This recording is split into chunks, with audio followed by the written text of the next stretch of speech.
अंग्रेजी भाषा में पुरुष को ही कह के संबोधित करते हैं और स्त्री को शी।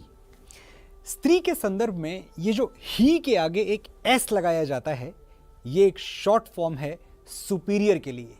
शी यानी सुपीरियर ही। औरत क्यों सुपीरियर है?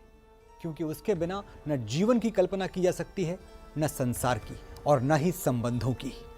हमें जिंदगी के हर मोड़ पर स्त्री का साथ और सहयोग चाहिए।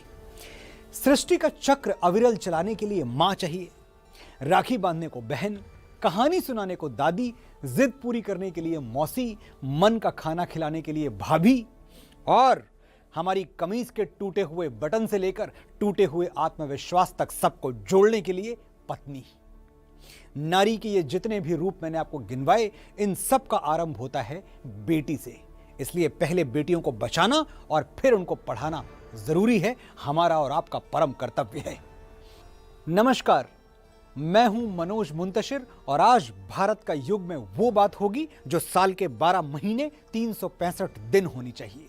आज हम बात करेंगे बेटियों की, महिलाओं की, उनके सशक्तिकरण की। अंधियारा है घना और लहू से सना, किरणों के तिनके अंबर से चुनके अंगना में फिर आ जा रे। हमने तुझ पे हजारों सितम हैं किए, हमने तुझ पे हजारों जुल्म हैं किए, हमने सोचा नहीं तू जो उड़ जाएगी, ये ज़मीं तेरे बिन सूनी रह जाएगी। किसके दम पे सजेगा ये आंगन मेरा, ओरी चिड़ैया नन्ही सी चिड़िया अंगना में फिर आ जा रे। स्वानंद किरकिरे की ये पंक्तियां उस भूल का नक्शा खींचती हैं जो इस देश में बरसों बरस होती आई। लेकिन वक्त बदला, हम अंधी नींद से जागे। आज से ठीक 7 साल पहले इस देश में बेटी बचाओ बेटी पढ़ाओ मिशन की शुरुआत हुई। इस अभियान का मकसद था लड़कियों का जन्म, उनकी परवरिश और शिक्षा बिना किसी भेदभाव के हो और बराबरी के अधिकार पाकर वो देश की सशक्त नागरिक बने।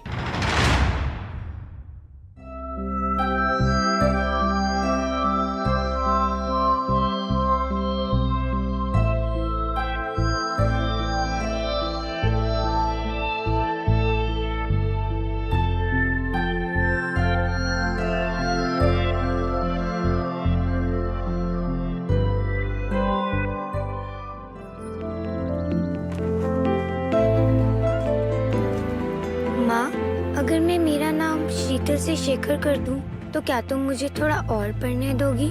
पापा, अगर मैं अपना नाम राधिका से राहुल कर दूं, तो क्या आप मुझे किसी दूर शहर में पढ़ने भेजेंगे? सपने हासिल करने का मौका सिर्फ बेटों को क्यों, बेटियों को क्यों नहीं? सपना हासिल करने का मौका सिर्फ बेटों का क्यों, बेटियों का क्यों नहीं? ये बिल्कुल जायज सवाल है, लेकिन अफसोस यह है कि देश में बेटियों को बराबरी का मौका देना तो दूर, ये सवाल पूछना भी गुनाह माना जाता है। बेटों की चाह में बेटियों को कोख में मारने वाले माँ बाप देश के गुनाहगार तो हैं ही, वो मानवता के भी गुनाहगार हैं।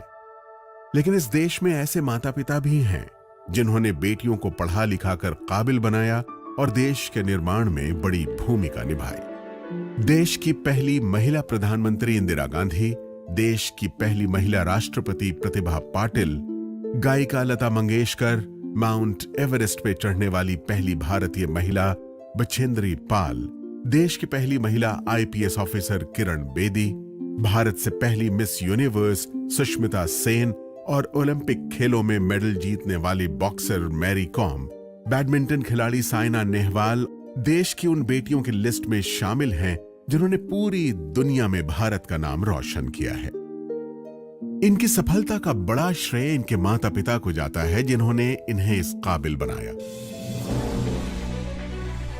इनकी तरह भारत की करोड़ों बेटियां देश का नाम तभी रोशन कर पाएंगी जब वो जिंदा रहेंगी। भारत में लड़कों के मुकाबले लड़कियों का कम होना कोई इत्तेफाक नहीं है, बल्कि सदियों से फैली एक सामाजिक कुरीति का नतीजा है। भारत में खराब जेंडर रेशियो की बड़ी वजह बचपन में लड़कियों की उपेक्षा की वजह से छोटी उम्र में मृत्यु होना रही है। इसके अलावा बच्चा जन्म देते वक्त माताओं की मौत, जन्म से पहले बच्ची की कोख में हत्या, जन्म के बाद बचपन में लड़कियों की हत्या भी बड़ी वजहों में से है। भारत में जन्म के समय का बच्चों के लिंगानुपात यानी जेंडर रेशियो के आंकड़ों पर गौर करें तो पता चलता है कि 1961 की जनगणना के आंकड़ों के मुताबिक देश में 0 से 6 साल के बच्चों का अनुपात प्रति 1000 लड़कों पर 976 लड़कियों का था। साल 1991 में यह गिरते गिरते 945 पर आ गया। 2011 में यह अनुपात 919 पहुंच गया, जो कि आजाद भारत में सबसे खराब अनुपात था। सबसे ताजा नेशनल फैमिली हेल्थ सर्वे में यह आंकड़ा प्रति 1000 लड़कों पर 929 लड़कियों पर पहुंच गया है, जो मामूली सुधार दर्शाता है।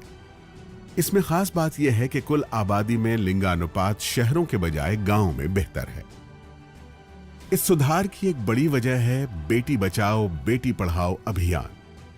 यह योजना प्रधानमंत्री नरेंद्र मोदी ने 7 साल पहले यानी 22 जनवरी 2015 को हरियाणा के पानीपत में शुरू की थी।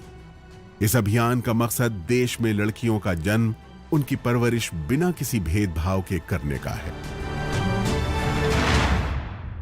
मां खुद जब बच्चों को खाना परोसती है,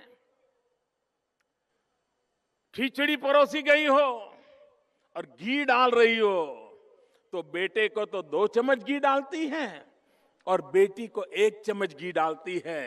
और जब, मुझे माफ करना भाइयों बहनों, यह बीमारी सिर्फ हरियाणा की नहीं है, यह हमारे देश की मानसिक बीमारी का परिणाम है।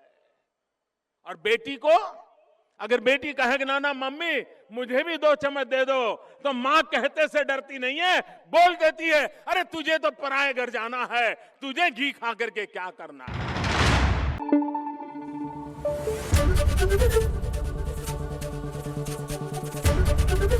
एबीपी न्यूज आपको रखे आगे।